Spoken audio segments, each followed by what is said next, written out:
আসসালামাইকুম রহমতুল্লাহি বারকাতুহ। মায়া হজরতে ফাতিমা রাদিয়াল্লাহু তাআলা আনহার মায়া মমতা নবীকন্যা হজরতে ফাতিমা রাদিয়াল্লাহু তাআলা আনহার গোটা জীবনের দিক থাকলে দেখা যায় তার অন্তরখানা মমের মতো কোমল ছিল। আগুনের স্পর্শে মম যেমনি ভাবে মুহূর্তের মধ্যে গলে যায়, তেমনি নবী দুলালী মায়া মমতার পথিক বিপদ আপদ বা দুঃখ দর্শা দেখা মাত্রই তার হৃদয়খানা মুহূর্তের মধ্যে গলে যেত। মাতা সন্তানের প্রতি যে রূপ মমতাময় তদ্রূপ অসহায় পথহারা পথ ভোলা মানুষের জন্য ফাতিমা ছিলেন মমতাময়ী। কেহ কোনো রূপ বিপদ আপদ কিংবা দুঃখ কষ্টের মধ্যে নিবেদিত হলেই তার কাছে মার্তজ্ঞানের ছুটে আসতেন, আর নবীকন্যা হজরতে ফাতিমা রাদিয়াল্লাহু তাআলা আনহা তার শক্তি সমর্থন অনুযায়ী তা মোচন করে দিতেন। তবে অনেক ক্ষেত্রেই এমন ও দেখা গেছে ওই মুহূর্তে তার দুঃখ কষ্ট মোচনের শক্তি সমর্থন নেই, তিনি যথার্থ চেষ্টা করতেন। সন্তানের দুঃখ কষ্ট দেখা মাত্র মায়ের হৃদয় যেমনি বেদর্থক হয়ে ওঠে, ত্রুপায় নবীকন্যা হজরতে ফাতিমা রাদিয়াল্লাহু তাআলা আনহা প্রিয় নবী সাল্লাল্লাহু আলাইহি সাল্লামের উম্মতগণের দুঃখ কষ্ট দেখা মাত্র ব্যাকুল হয়ে যেতেন, যার কারণে নবী দুলালী হজরতে ফাতিমা রাদিয়াল্লাহু তাআলা আনহাকে সকলে মাতৃরূপে শ্রদ্ধা করে থাকে। এ কথা সর্বজন বিদিত যে যারা আল্লাহ তাআলার প্রিয়জন হয়, সকলেই অন্তরের মাঝে প্রিয় ব্যক্তিত্ব হিসাবে স্থান পেয়েছে। তারা প্রতিহিংসা ও ক্রোধ হতে অন্তরকে পবিত্র রাখতেন। অর্থাৎ প্রতিহিংসা কিংবা ক্রোধ বলতে তাদের হৃদয়ে কোনো বস্তুই ছিল না। নবীকন্যা হজরতে ফাতিমা রাদিয়াল্লাহু তাআলা আনহার অন্তরে প্রতিহিংসা ও ক্রোধ স্থান পায়নি। কেউ যদি তাকে সৎ কষ্ট দেয় কিংবা তার সাথে অমানবিক কাজ করে, তাহলে তা সে আপনা থেকে মার্জনা করে দিতেন।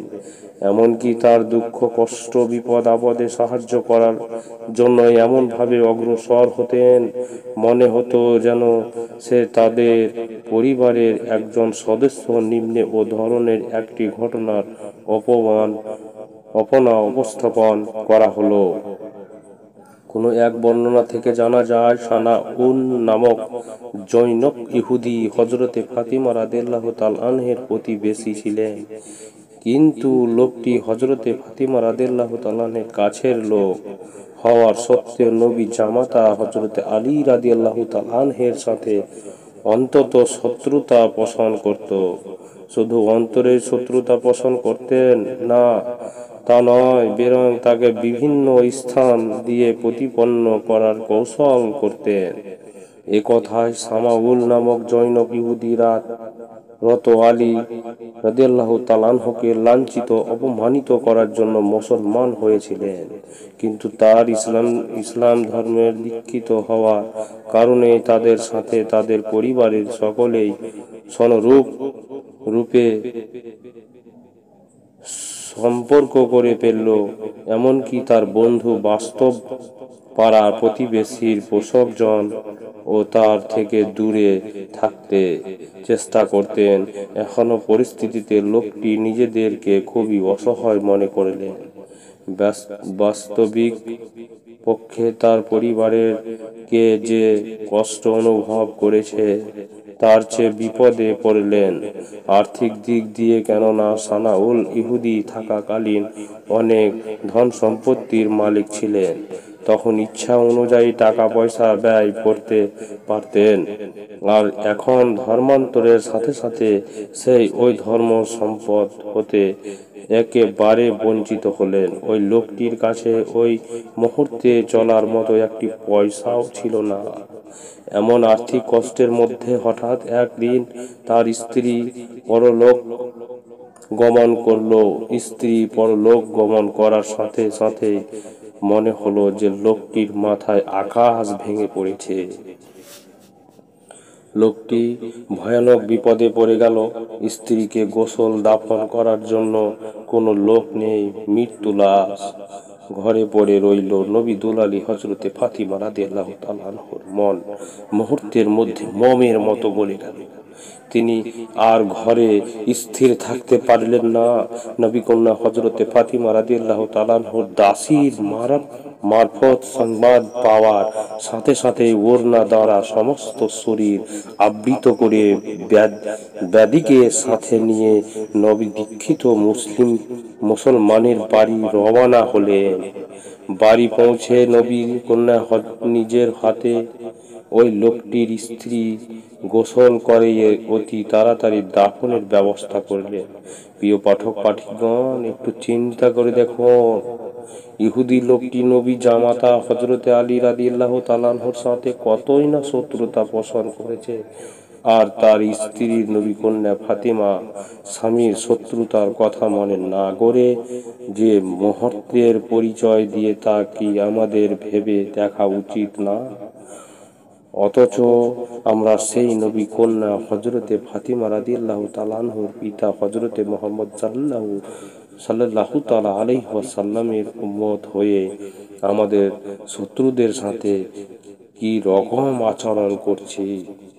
অথচ একজন মুসলমানের ইমানি দায়িত্ব হলো ভালো ব্যবহারের মাধ্যমে শত্রুদের মন জয় করা, কেননা পরবর্তী কালে শত্রুই যেন তার আচরণের জন্য আফসোস করে যায়।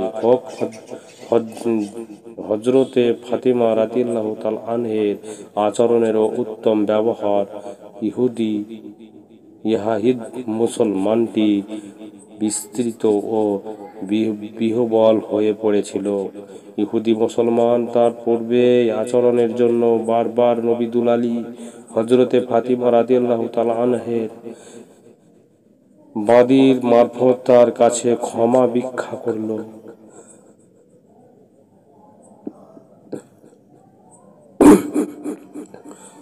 অর্থাৎ আদর্শের প্রতীক নবী দুলালী হযরতে ফাতিমা রাদিয়াল্লাহু তাআলা আনহু প্রথমে ইহুদি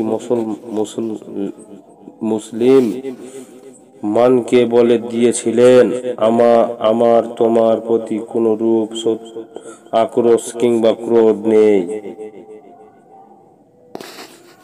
অনেক আগেই তোমাকে আমি ক্ষমা করে দিয়েছি। কিন্তু লোকটি এ কথা কোনোভাবে বিশ্বাস করতে পারছিলেন না যে তাকে ক্ষমা করে দিয়েছে। লোকটির মুখ হতে কেবল বের হয়ে আসতো, আমার মতো পাপীকে মনে হয় আল্লাহ তাআলা ক্ষমা করেনি। প্রিয় নবী সাল্লাল্লাহু আলাইহি সাল্লাম প্রিয় কন্যা হযরতে ফাতিমা রাদিয়াল্লাহু তাআলা আনহা আমার অতীতের অপরাধের জন্য খাস করে দোয়া করেন। হয়তোবা তারাই দোয়ার ওসিলায় আমি পরকালের মুক্তি পাবো। ফাতিমা রাদিয়াল্লাহু তাআলা আনহা নবী দুলালী হযরতে ফাতিমা রাদিয়াল্লাহু তাআলা আনহের ইবাদত বন্দেগী নবী স্কুলের শিরোমণি ব্যতীত জান্নাত হযরতে ফাতিমা রাদিয়াল্লাহু তাআলা আনহের গোটা জীবনের ইবাদত বন্দেগীর যে দৃশ্য আমরা অবলোকন করে প্রত্যেক মুসলিম নারী দুনিয়ার জীবনে তা হলো আদর্শ। দুনিয়ার জীবনে একজন মুসলিম নারীর উচিত আল্লাহ তাআলার রেজামতি হাসিলের নিমিত্তে পিতা মাতা স্বামী এবং পুত্র কন্যাদের সাথে সৎ ও স্বাভাবিক সম্পর্ক বজায় রেখে আত্মীয় স্বজন ও পাড়া প্রতিবেশীর রেজামতি হাসিলের নিমিত্ত পিতা মাতার স্বামী পুত্র কন্যাদের সাথে সৎ স্বাভাবিক সম্পর্ক বজায় রেখে আত্মীয় স্বজন পাড়া প্রতিবেশীর বাধার্ত দায়িত্ব কর্তব্য জ্ঞাপন করে আল্লাহ তাআলা ইবাদত বন্দেগী করা এবং অনেক ইবাদত বন্দেগী করার জন্য সৎ উপদেশ দিয়ে ভবজন উদ্বোধন করার মধ্যেই রয়েছে প্রকৃতি শক্তি শান্তি। আর আল্লাহ তাআলার নিকট এই রকম ইবাদত বন্দেগী গৃহিণী কিন্তু যারা দুনিয়া সংসার জীবন পরিত্যাগ করে দিবারাত আল্লাহ তাআলার পার ধনে ডুবে থাকে, তাদের দায়িত্ব, কর্তব্য, সম্পর্ক আল্লাহ তাআলার কাছে জবাব দিতে করতে হবে। কেননা রহমানুর রাহিম আল্লাহ তাআলার অভিপ্রায় এরূপ নয় যে দুনিয়ার সংসার জীবনের সিদ্ধ ব্যাপার পরিত্যাগ করে কেবল তার ধান্যে ডুবে থাকুক। কেননা এই ধরনের মানুষের দুনিয়ার সংসার, বিবাহ, শাদী কেননা কিছুরই দরকার হয় না। তারা কেবল তাদের ব্যক্তিগত স্বার্থের জন্য আল্লাহ তাআলার ধানে ডুবে থাকে। তবে এই ধরনের মানুষের প্রেরণ রাখা উচিত, দুনিয়া সংসার জীবন পরিত্যাগ করে কেবল আল্লাহ তাআলার ধ্যানে মগ্ন থাকার মধ্যে বিশ্ব বহু আল্লাহ তাআলার সৃষ্টি মূল উদ্দেশ্য ব্যাহত হবার সম্ভাবনা থাকে। এছাড়া মায়া মমতা দুনিয়া সংসারের মাত্র মমতার মধ্যে নিমজ্জিত হয়ে আল্লাহ তাআলার ইবাদত বান্দিগিকে পরীক্ষা করার মাধ্যমে বাছাই করার পথ একেবারেই বন্ধ হয়ে যায়। এখানে উল্লেখ্য বিষয় হলো দুনিয়ার সংসার জীবনের সুখ শান্তির মধ্য থেকে ইবাদত বন্দিগি তথা আল্লাহ তাআলার সমস্ত হুকুম পালন করাই হলো সত্যিকার মুমিনের পরিচয়। কেননা যার দুনিয়ার জীবনে পিতামাতা ভাই বোন প্রভৃতি কিছু নেই, সেই তো বামে ঝামেলার মুক্ত বিদায় ও ব্যক্তিত্বের জন্য আল্লাহ তাআলা ইবাদত বন্দিগিতে মগ্ন থাকা যত দূর সহজ, আর একজন সংসারী লোকের পক্ষে তত সহজভাবে ইবাদত বন্দিগিতে মগ্ন হওয়া সম্ভব নয়। কেননা বারের সকালের দায়িত্ব পালন করে তারপর ইবাদত পরে মগ্ন হতে হয়। তবে এখানে মনে রাখার বিষয় হলো মুমিন লোকের জন্য সামরিক কাজ কর্ম ও দায়িত্ব পালন ইবাদতের মধ্যে পণ্য, যার কারণে যারা দুনিয়া সংসার জীবনের কঠিন কার্য সমাধান করে আল্লাহ তাআলার ইবাদত বন্দেগীতে মগ্ন থাকে তাদের মর্যাদা আল্লাহ তাআলার নিকট অনেক বেশি। ইসলামের বেরোগত পছন্দ করে না, বিধায় একথা সর্বদা মনে রাখতে হবে যে দুনিয়া হলে আখিরাতের ক্ষেত। সেরূপ তাই দুনিয়ার সংসার জীবনকে বিসর্জন দিয়ে দিবারাত আল্লাহর ধ্যানে মগ্ন থাকা প্রকৃত মুমিনের পরিচয় নয়। প্রিয় নবী কলিজার টুকরা, দুনিয়া সংসার ধর্মী নারীদের আদর্শের প্রতীক হযরতে ফাতিমা রাদিয়াল্লাহু তাআলা ছিলেন এই শ্রেণীর শ্রেষ্ঠ তাব্বমী। তিনি অভাব অনটনের সংসারের জীবন যাপন করে এবং নবী কন্যা হিসাবে সকলের দায়িত্ব পালন মধ্য দিয়ে ও নিরলস একাগ্রচিত্ত বিশ্ব জাহানের মালিক আল্লাহ তাআলার ধ্যানে টব্বে থাকতেন। কিন্তু দুনিয়ার সংসার জীবনের কোনো সমস্যায় থাকে একে মুহূর্তের জন্য আল্লাহ তাআলার ইবাদত বন্দেগী হতে দূরে রাখতে পারেনি, বরং তিনি সংসারের জীবনের প্রতিটি কাজ কর্মে আল্লাহ তাআলার হুকুম ও ইবাদত হিসাবে পালন করতেন। সাংসারিক জীবনের সকল কাজ কর্মের মধ্যে দেখা গেছে দেহ অঙ্গ প্রত্যঙ্গ সংসারের কাজে নিযুক্ত করেছেন। অন্যদিকে তার রসনা এবং অন্তরে রহমানুর রাহিম আল্লাহ তাআলার তাসবিহ চর্চা রত রয়েছেন।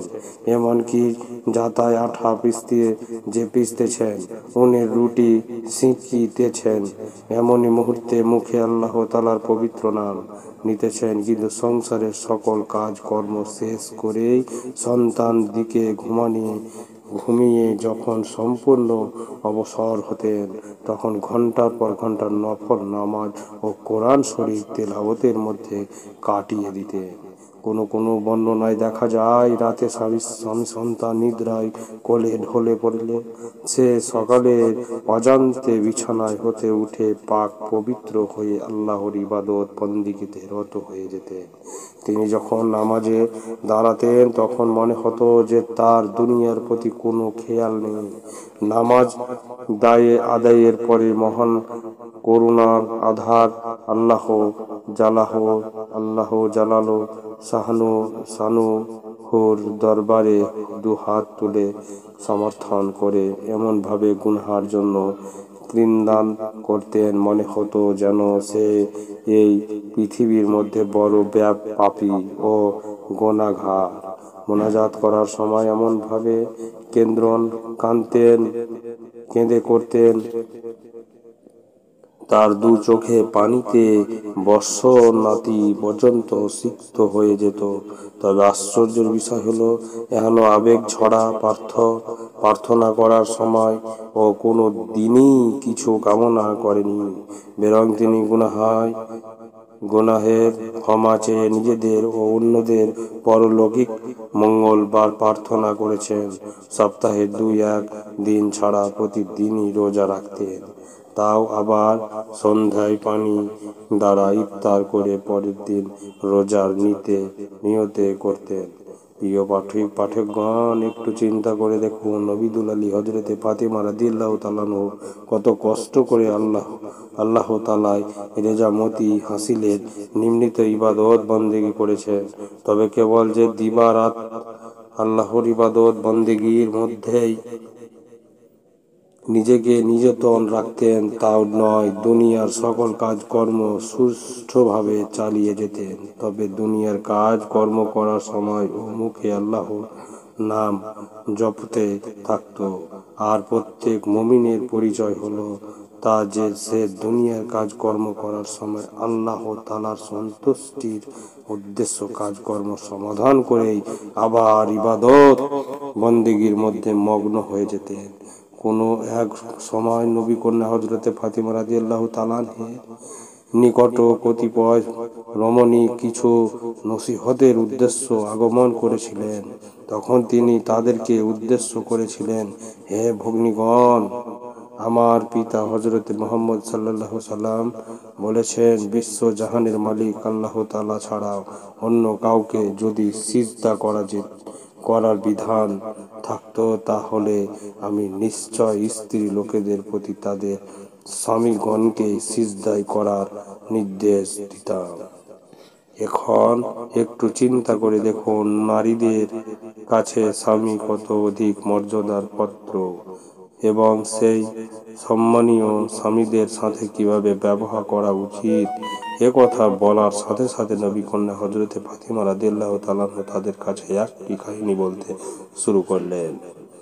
কোনো এক সময় আমি আমার আব্বাজানের কাছে বসেছিলাম। এমনই সময় হঠাৎ আমি দেখতে পেলাম জনৈকা দাসী হঠাৎ আব্বাজানের কাছে তাদের সাথে বলতে লাগলেন, হুজুর, আমরা সওদাগরের মুমিন বিদেশে যাবার সময় তার পত্নীকে বলে গিয়েছেন যে তিনি কোনো সময় যেন দোতলা হতে নিম্নে না আসেন, কিন্তু তার যে বাড়িতে বসবাস করেন সেই বাড়িতে নিচতলায় উক্ত মুমিন পত্নীর বৃদ্ধা মা বাবাও বসবাস করেন।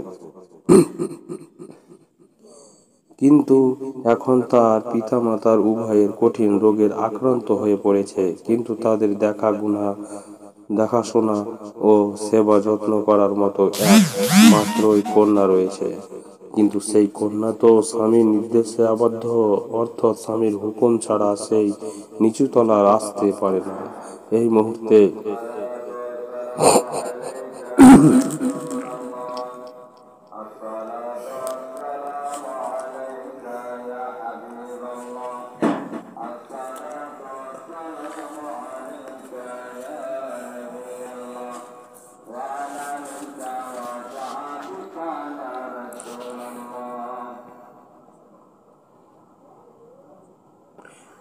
এই মুহূর্তে আপনি যদি নির্দেশ দিতেন তাহলে তিনি নেমে এসে রোগাক্রান্ত পিতামাতার খেদমত করতে পারতেন। প্রিয় নবী সাল্লাল্লাহু সাল্লাম জৈনিক দাসীর কথা শুনে বললেন, না, তাকে আমি তেমন আদেশ করতে পারবো না, কেননা তার জন্য স্বামীর হুকুম পালন করা অবশ্যই কর্তব্য। এহেন কথা শোনা মাত্রই দাসী চলে গেলেন। চলে যাবার একদিন পরেই দাসী আবার ফিরে আসে, বললেন, হযরত, আমার মুনিব পত্নীর অন্তিম সময় উপস্থিত হয়েছে, কিন্তু তার বিশেষ কথা হলো তার শেষ সময় তিনি তার কন্যাকে একটু দেখতে যেতে চায়। এই মুহূর্তে আপনি যদি অনুমতি দান করতেন তাহলে মহসের বৃদ্ধের মনের একান্ত বাসনাটি পূর্ণ হতো। এই বারো প্রিয় নবী সাল্লাল্লাহু সাল্লাম সেই পূর্বান্তক জবাব দান করলেন। প্রিয় নবী সাল্লাল্লাহু সাল্লামের কথা শুনে দাসী চলে গেলেন, কিন্তু একটু পরেই ফিরে এসে বলল, হে নবী, এই মাত্র বৃদ্ধা লোকটি মৃত্যুবরণ করেছে। তার ভাগ্যর কন্যা দেখা হলো না, তবে বৃদ্ধা লোকটির অবস্থাও তেমন ভালো না। এই মুহূর্তে আপনি হুকুম করলে হযরতে বৃদ্ধা মাতার আদরের কন্যাকে দেখে বিদায়ের মুহূর্তের প্রাণে একটু শান্তি পেত। আল্লাহর নবী হযরতে মুহাম্মদ সাল্লাল্লাহু সাল্লামের বারোই সেই একই জবাব দিলেন। এবারই দাসী প্রিয় নবী সাল্লাল্লাহু সাল্লামের কথা শুনে চলে গেলেন। কিছু সময় যেতে না যেতেই বৃদ্ধা লোকটি দুনিয়া হতে বিদায় নিলেন। এই ঘটনার কিছুদিন পরে স্ত্রী লোকটির স্বামী গৃহে ফিরে সকল ঘটনা শুনলেন। তবে উক্ত ঘটনার মনে শুনে খুবই দুঃখ নিয়ে বললেন, এহেন অবস্থায় সময় তোমাকে নিচে নামতে বারণ করার আমার উদ্দেশ্য ছিল না। আসলে তুমি ভুলেই করেছো। স্বামী এহেন কথা শুনে স্ত্রী লোকটি বললেন, দেখুন, আমি কোনো ভুল করিনি, বরং আমি ঠিক করেছি। কেননা এর ফলে কি ঘটেছে শুনলে আপনি অবাক হয়ে যাবে। আমি একাধারে 3 রাত পর্যন্ত স্বপ্নে দেখেছি আমার পিতা মাতা উভয়ের চির শান্তিময় বেহেশতের মধ্যে বিরাট অট্টালিকার অভ্যন্তরে বসবাস করেছেন এবং তাদের খেদমতের জন্য অসংখ্য দাসী মোতায়েন রয়েছে। তাদের সেখানে আরাম আয়েশ সুখ শান্তির অভাব নেই। তাদের সুখ শান্তি দেখে আমি তাদেরকে জিজ্ঞাসা করলাম, আপনারা কোন পুণ্যর ফলে এরূপ প্রতিদান লাভ করেছেন?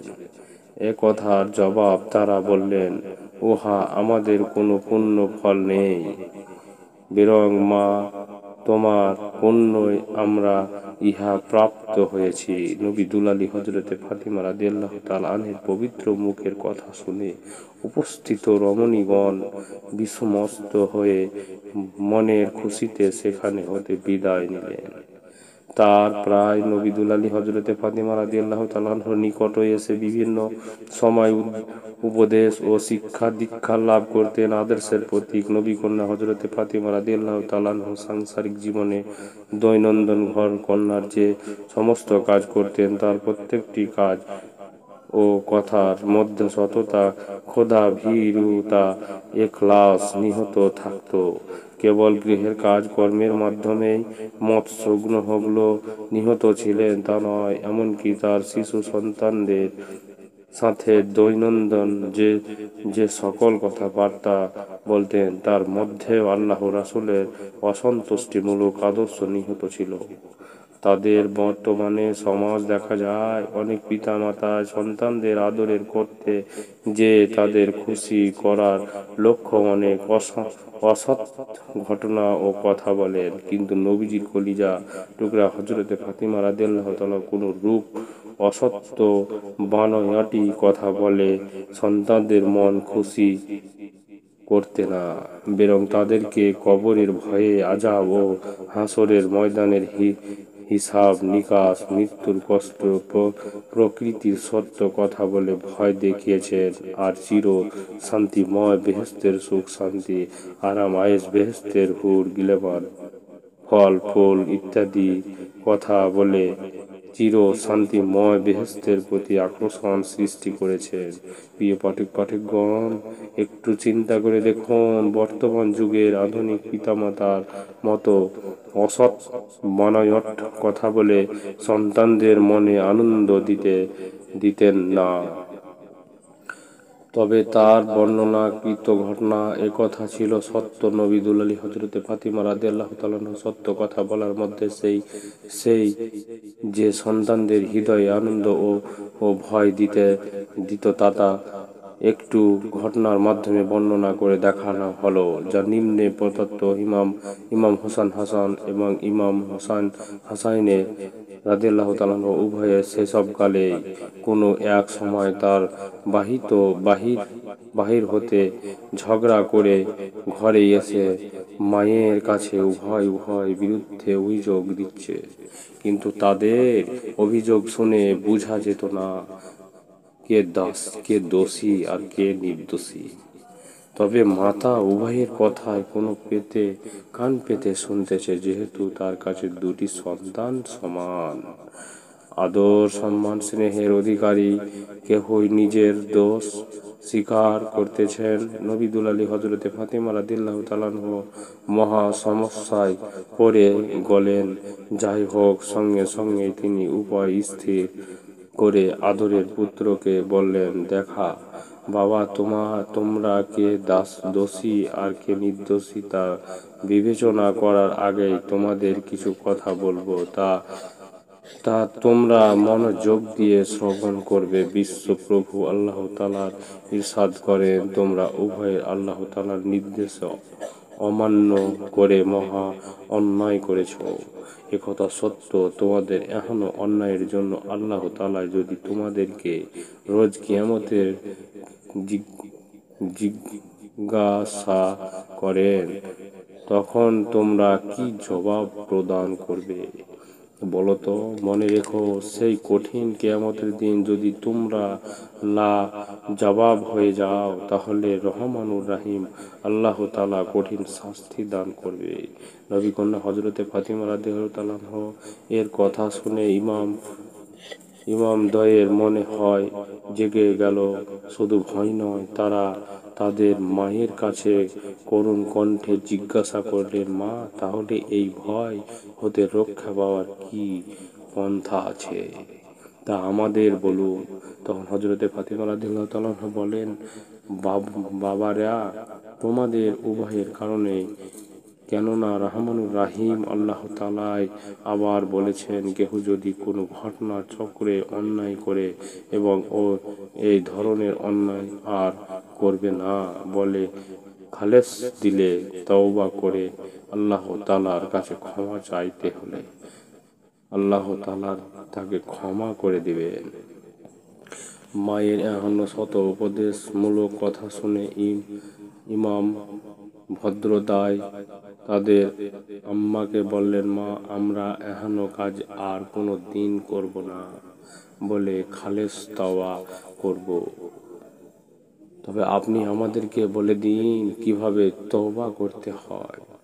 তখন মা ফাতিমা রাদিয়াল্লাহু তাআলা বলেন, বাবা, চলো আমরা প্রথম উজু করে পাক পবিত্র হয়ে আসি। সত্য, মা ফাতিমা রাদিয়াল্লাহু তাআলা তাদের ছেলেদেরকে নিয়ে অজু করে এসে জায়নামাজে বসে গেলেন। জায়নামাজে বসে খালিস দিলে তওবা করলেন, হে আল্লাহ, আমরা আর কোনো দিন এই ধরনের অন্যায় কাজ করব না, আপনি আমাদেরকে ক্ষমা করে দিন। তারপরে আল্লাহ তাআলার দরবারে দুহাত তুলে ক্ষমা চেয়ে ক্রোধন করলেন। ইমাম হাসান হুসাইন রাদিয়াল্লাহু তাআলা আদর্শের প্রতীক আবেদা পুণ্যশীলা মায়ের কাছ হইতে ন্যায়ের মূল্য, অন্যায়ের দোষ এবং মহান করুণার আধার আল্লাহ জাল্লাহু শাহানুর নিকটে মুক্ত লাভে পথ সম্পর্কে জ্ঞান লাভ করলেন। প্রিয় পাঠকগণ, একটু ভেবে দেখুন, নবী কন্যা হযরতে ফাতিমা রাদিয়াল্লাহু তাআলা কত হিকমতের মধ্যে দিয়ে পুত্রদের চরিত্র পরিশোধ করেছেন। উক্ত ঘটনার মাধ্যমে আমরা বুঝতে পারি যে হযরতে ফাতিমা রাদিয়াল্লাহু তাআলা তার ব্যক্তিগত জীবন হতে শুরু করে জীবনের প্রতিটি পদে পদে কিভাবে পরহেজগারি অবলম্বন করেছিলেন। তাই আসুন আমরা আমাদের মা বোনদেরকে মা ফাতেমার আদর্শ অনুপ্রাণিত করে তাদের আদর্শ জীবন গঠন করার প্রতি আহ্বান জানাই। তাহলে মনে করব নবী দুলালী হযরতে ফাতিমা রাদিয়াল্লাহু তাআলা আনহের জীবনী লিখা সার্থক ও সফল হয়েছে। অন্য আর একটি ঘটনার মাধ্যমে আমরা প্রমাণ করি যে হযরতে ফাতিমা রাদিয়াল্লাহু তাআলা জীবনের প্রতিটি পদে পদে কিভাবে খোদা ভীতি অবলম্বন করেছিলেন। কোনো এক সময় মক্কায় পত্তলিক কুরাইশ রমণীগণ তাদেরকে কোনো এক ভোজ সভায় নবী দুলালী হযরতে ফাতিমা রাদিয়াল্লাহু তাআলা আনহাকে নিয়ন্ত্রণ করলো। তবে মা ফাতেমা রাদিয়াল্লাহু তাআলা আনহার এই ধরনের ভোজ সভায় উপস্থিত হতে মনের দিক হতে মোটেই ইচ্ছা ছিল না। যাই হোক, তবুও প্রিয় নবী সাল্লাল্লাহু আলাইহি সাল্লামের নির্দেশে ক্রমে তিনি সঙ্গত ও শোভনীয় পরিচ্ছদ দেহবৃত করে নবী কন্যা হিসাবে মার্জিত হয়ে ভোজ সভায় উপস্থিত হলেন। ভোজ সভায় উপস্থিত হয়ে নবী কন্যা দেখলেন প্রত্যেক রমণী মূল্যবান বেশভূষায় সজ্জিত হয়ে অনুষ্ঠানে দর্শনীয় বস্তু হিসাবে বিবেচিত হয়েছে। নবী দুলালী হযরতে ফাতিমা রাদিয়াল্লাহু তাআলা আনহা উপস্থিত রমণীদের নব নব সাজে সজ্জিত বেশভূষার চেক কি করে অবজ্ঞা করে বললেন, হে রমণীগণ, এসব সাজসজ্জা সবই ক্ষণস্থায়ী আসে, আমি তোমাদেরকে পরকালীন স্থায়ী সুখ সম্পর্কে কিছু বলি। এখনো কথা বলে নবী দুলালী হযরতে ফাতিমা রাদিয়াল্লাহু তাআলা আনহা এক তৎবাদে কথা বর্ণনা করে পরে লৌকিক স্থায়ী সুখ সম্পর্কে বিভিন্ন ঘটনার মাধ্যমে বর্ণনা করলেন। তার মূল্যবান উপদেশ শ্রবণ করে তাদের প্রতিলিক তার অসরাতা অনুধাবন করতে পারল এবং আল্লাহ তাআলার মনোনীত ইসলামের মাহাত্মিক মর্যাদা উপলব্ধি করে ওই মুহূর্তের অনেক ইসলামের অময়িক সুধা গ্রহণ করে মুসলমান হয়ে যায়। যাই হোক, প্রিয় পাঠকগণ, নবী দুলালী হযরতে ফাতিমা রাদিয়াল্লাহু তাআলা সৎ ব্যস্ততা এক কার্যের মাধ্যমে আল্লাহ তাআলার ইবাদত বন্দেগীতে কোনো সময়ই শৈথল্য প্রকাশ করেনি, বরং সাংসারিক কাজ করে সময় পেলেই জায়নামাজে দাঁড়িয়ে যেতেন। নবী জামাতা হযরতে আলী রাদিয়াল্লাহু তাআলা আনহু বলেন, নবী দুলালী হযরতে ফাতিমা রাদিয়াল্লাহু তাআলা অভাব অনটন সংসারের মধ্যে জীবন যাপন করে ইবাদত বন্দেগীতে কঠোর সাধনা করেছেন।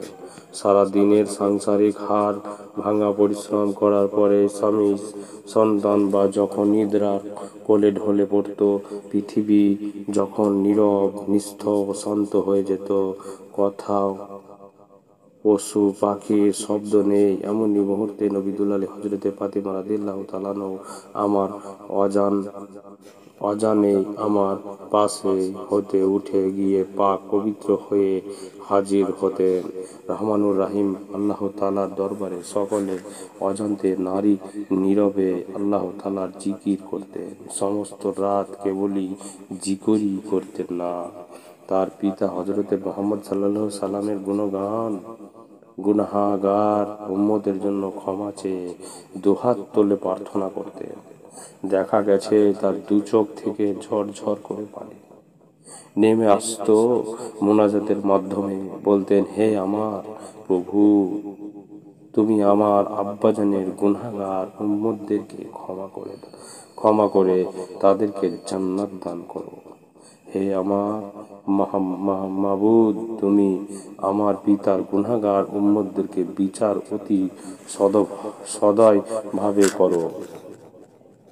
নবী দুলালী হযরতে ফাতিমা রাদিয়াল্লাহু তাআলা আনহের ইবাদত বন্দেগী সম্পর্কে তাদেরকে পুত্র ইমাম হাসান বলেছেন, আমার মা বৎসরের অধিক সময় নফল রোজা রাখতেন, আর রাতে কিছু সভানীয় পরিচ্ছদে দেহপীত করে নবী কন্যা হিসাবে মার্জিত হয়ে ভোজ সভায়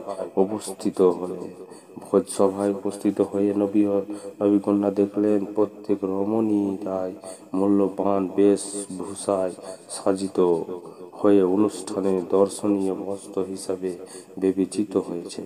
নবী দুলালী হযরতে ফাতিমা রাদিয়াল্লাহু তাআলা উপস্থিত রমণীদের নবব সাজিত বেশভূষার চাকচিক্যের অবজ্ঞা করে বলেন, হে রমণীগণ, এসব সাজসজ্জা সবই ক্ষণস্থায়ী। আমি তোমাদেরকে পরকালীন স্থায়ী সুখ সম্পর্কে কিছু বলি। এহেন কথা বলে নবী দুলালী হযরতে ফাতিমা রাদিয়াল্লাহু তাআলা আল্লাহ তাআলার একত্ববাদের কথা বর্ণনা করে লৌকিক স্থায়ী সুখ সম্পর্ক বিভিন্ন ঘটনার মাধ্যমে বর্ণনা করলেন।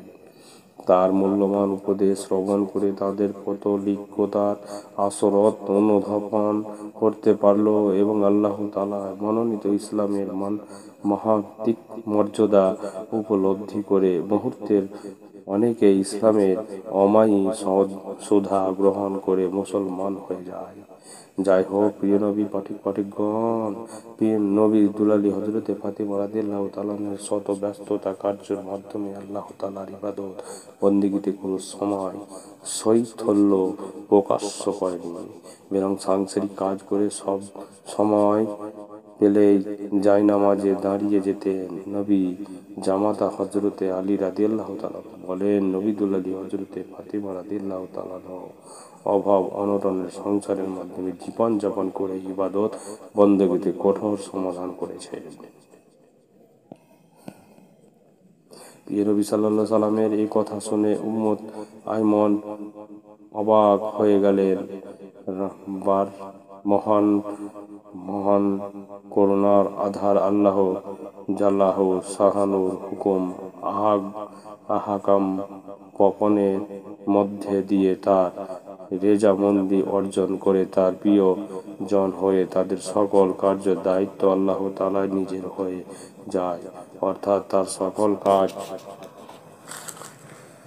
কাজকর্ম রক্ষণাবেক্ষণ একমাত্র আল্লাহ ভয়াবহর হাতে অর্পিত থাকে। আর একথা সর্বজন সত্য কথা, যারা আল্লাহ তাআলার হুকুম আহকাম পালনের মধ্যে দিয়ে প্রকৃত ঈমানদার রূপে গণ্য হয় এবং জীবনের প্রতিটি কাজে আল্লাহর প্রতি নির্ভরশীল হয়, তাদের পার্থিব কোনো সমস্যা নেই, ভাবতে হবে না, বরং তাদের সমস্যার সমাধান কোথা হতে যাবে তা ভাবতেও পারবে না। আল্লাহ তাআলার প্রিয়জন হতে পারলে সকল সমস্যার সমাধান যে আল্লাহ তাআলা করেছেন তা জ্বলন্ত প্রমাণ বহন করেন। আসসালামু আলাইকুম ওয়া রাহমাতুল্লাহি ওয়া বারাকাতুহু।